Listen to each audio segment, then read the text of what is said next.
खास समाचार मुंबई से है। बॉम्बे हाई कोर्ट ने आदर्श सोसाइटी बिल्डिंग गिराने का आदेश दिया है। साथ ही हाई कोर्ट ने यह भी आदेश दिया है कि राजनीतिज्ञों, मंत्रियों और अधिकारियों की जांच हो कि आदर्श हाउसिंग सोसाइटी घोटाले में इनकी क्या भूमिका थी। हाई कोर्ट ने महाराष्ट्र सरकार को 12 सप्ताह का समय देते हुए कहा है कि इस मामले में वो तय समय सीमा के भीतर सुप्रीम कोर्ट जा सकती है। तब तक इमारत गिराने के आदेश पर रोक रहेगी। और इस विषय पर ज़्यादा जानकारी के लिए चलते अपने संवाददाता योगेश शीतल के पास। योगेश, काफ़ी चर्चित मामला है आदर्श सोसाइटी बिल्डिंग का मामला, और बॉम्बे हाई कोर्ट ने काफ़ी एक बड़ा फैसला सुनाया है। क्या कुछ अपने फैसले में विस्तार से बॉम्बे हाई कोर्ट ने कहा है और किसके क्या परिणाम सामने आएंगे अब? देखिए, लंबे समय से इस मामले पर सुनवाई चल रही थी। कई सारी जनहित याचिकाएं दायर की गई थी क्योंकि अलग अलग कई तरह के वायोलेशन हैं। कोस्टल को लेकर वायोलेशन है कि उस जगह पर ये बिल्डिंग बननी ही नहीं चाहिए थी।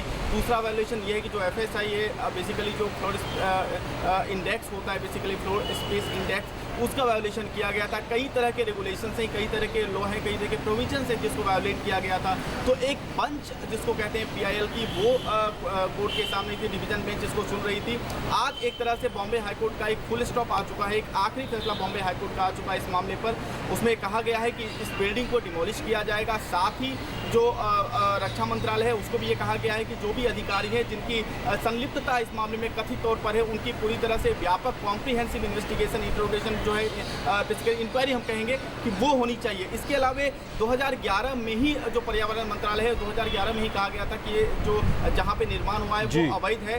तो कहीं ना कहीं एक तरह से हम कहें तो पर्यावरण मंत्रालय का जो आदेश था उसको अब होल्ड किया गया है हाईकोर्ट में। कुल जो है 12 हफ्ते का टाइम दिया गया है। उसमें जो पार्टीज हैं वो जा सकती है, जो महाराष्ट्र सरकार है वो जो है वो उच्चतम न्यायालय में जा सकती है इस फैसले के खिलाफ। जी योगेश, क्या अहम बातें रही जिसके बिना पर बॉम्बे हाई कोर्ट ने काफ़ी अहम फैसला लिया है? क्योंकि 12 सप्ताह का समय तो दिया गया है, लेकिन इस बीच साफ तौर पर बॉम्बे हाई कोर्ट ने कहा है कि इमारत को, पूरी बिल्डिंग को गिरा दिया जाए। कौन कौन से अहम बिंदु रहे जिसकी बिना पर बॉम्बे हाई कोर्ट ने इतना बड़ा और अहम फैसला लिया? देखिए, मेरिट्स की अगर हम बात करें तो जब 2011 का ये मामला आया था, जब अशोक चौहान को जो है वो रिजाइन करना पड़ा था, 2011 में जो सुप्रीम कोर्ट के पूर्व जज थे उनके नेतृत्व में एक कमेटी बनी थी, 2 मेंबर की कमेटी थी। 185 के करीब जो है विटनेस थे, उनकी गवाही हुई थी। उसमें ये पता चला था कि करीब 25 ऐसे अलॉटमेंट हैं जो कि इलीगल किए गए और 22 ऐसे परचेजिंग हैं जो कि प्रॉक्सी परचेजिंग बेसिकली किए गए, गलत नामों से किए गए। क्योंकि जो बिल्डिंग बेसिकली था वो कारगिल युद्ध में शहीद हुए जो जवान थे उनके विधवाओं के लिए था और जो वार वेटरन्स थे उनके लिए था। तो ये सब जो पूरे केस का मेरिट्स था, इसके आधार पर जितने विटनेसेज हुए, जितने गवाही हुई, जितने एविडेंसेज आए, चाहे वो सर्कमस्टांशियल एविडेंसेज जो आए समिति के सामने, उनकी अलग अलग रिपोर्ट्स आई, कई तरह की कमीशन आई।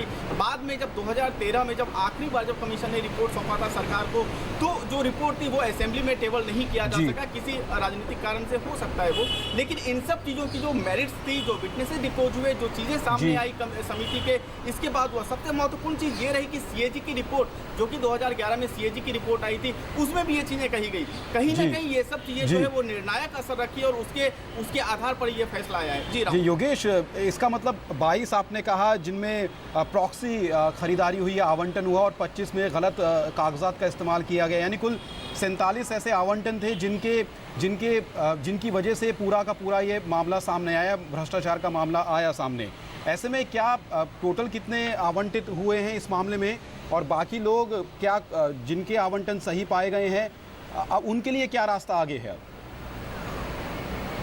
देखिए, जो कुछ लोगों से हमारी बात हुई है उनका ये कहना है कि वो मामले को लेकर सुप्रीम कोर्ट में जाएंगे, क्योंकि जो फैसला है वो कह रहे हैं कि फैसले को हम चुनौती देंगे, क्योंकि उनका जाहिर तौर पे उनके काफ़ी पैसे लगे हैं अलॉटमेंट में, भले ही पूरी तरीके से धांधली की गई हो कथित रूप से, लेकिन उनका कहीं ना कहीं ये चीज़ है कि उनके काफ़ी पैसे लगे हैं। पहले पे मुंबई में देख चुके हैं, कैंपाकोला कंपाउंड का इशू काफ़ी ज़्यादा पुराना नहीं है, करीब 1 साल पुराना है। कैंपाकोला कंपाउंड वर्ली का ही मामला है। तो ये चीज़ें हुई है मुंबई में, लेकिन वो जो मामला है वो चूंकि रक्षा मंत्रालय से जुड़ा हुआ है, अलग अलग चीज़ों से जुड़ा हुआ है, तो कहीं ना कहीं वो एक सनसनीखेज तरह का मामला है। जैसा कि आप कह रहे हैं कि अब आगे क्या होगा, देखिए आगे ये होगा कि जैसे नंबर की अगर हम बात करें तो ये नंबर एक अप्रॉक्स नंबर है, ये एक बिल्कुल फिक्स नंबर नहीं है, क्योंकि समितियों की रिपोर्ट है जिसके आधार पर जजमेंट आया है। कुछ चीज़ें प्रूफ हो चुकी हैं, कुछ चीज़ें प्रूफ अभी नहीं हुई हैं, हो सकता है सुप्रीम कोर्ट में फिर उसके मेरिट पे चर्चा हो, तो वो सब चीज़ें वहाँ पे। लेकिन जो चीज़ें कोर्ट ने साफ कही है, जो धांधली स्पष्ट रूप से सतह पर दिख रही है, उसके आधार पर पूरा का पूरा जजमेंट है और मामला अब सुप्रीम कोर्ट में जाएगा।